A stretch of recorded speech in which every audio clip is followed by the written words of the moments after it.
আসসালামু আলাইকুম রহমতুল্লাহ। আন্তর্জাতিক মানবাধিকার সংস্থা HRW হিউম্যান রাইটস ওয়াচ দ্রুত র্যাব বিলুপ্তির জোর দাবি জানিয়েছে অন্তর্বর্তীকালীন সরকারকে। আপনারা জানেন এই HRW এর আবেদনের কারণেই শেখ হাসিনা সরকারের আমলে বাংলাদেশে আমেরিকা স্যাংশন দিয়েছিল পুলিশ আর র্যাবের উপরে, মনে হয় এটা আপনারা সকলেই জানেন।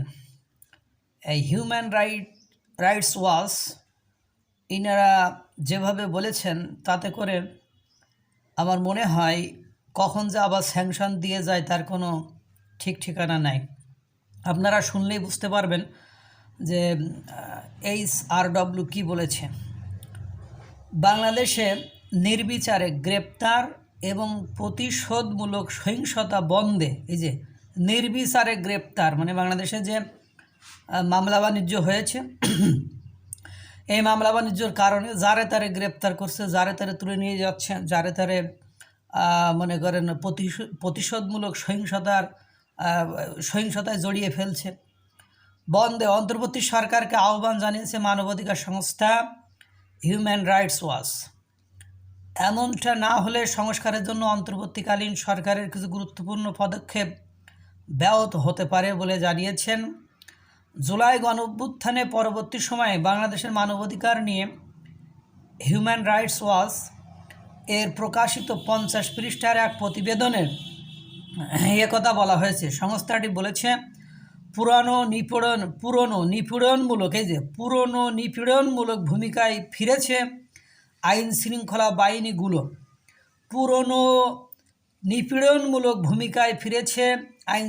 বাহিনীগুলো। যা বাংলাদেশের জন্য সংকট ডেকে আনবে। এই যে স্যাংশন যে দেবে বা দিতে পারে তার আলামত, এই লাইনটায় আপনারা আবার পড়ে শোনাচ্ছি। দেখেন যে সংস্থাটি বলেছে, মানে হিউম্যান রাইটস ওয়াচ বলেছে, পুরনো নিপীড়নমূলক ভূমিকায় ফিরেছে আইন শৃঙ্খলা বাহিনীগুলো, যা বাংলাদেশের জন্য সংকট ডেকে আনবে। এছাড়া বাংলাদেশের অন্তর্বর্তী সরকারকে দ্রুত র্যাবকে বিলুপ্ত করার জোর দাবি জানিয়েছে সংস্থাটি। এদিকে বিতর্কিত সাইবার নিরাপত্তা আইনের পরিবর্তে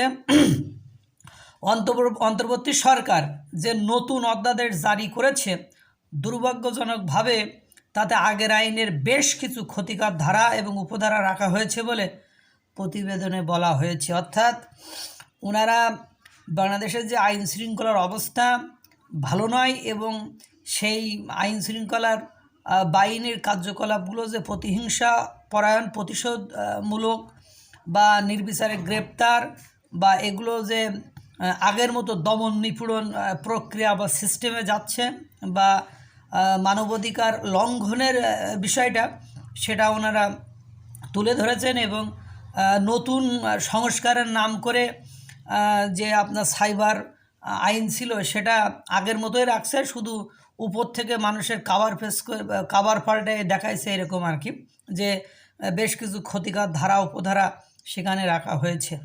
আমার মনে হচ্ছে খুব দ্রুতই ওই যে লাইনটা সে সংকটে পড়ে যেতে পারে বা সংকট ডেকে আনতে পারে, সেই আভাসই এই 50 পৃষ্ঠার প্রতিবেদনে অনেকটা তুলে ধরা হয়েছে।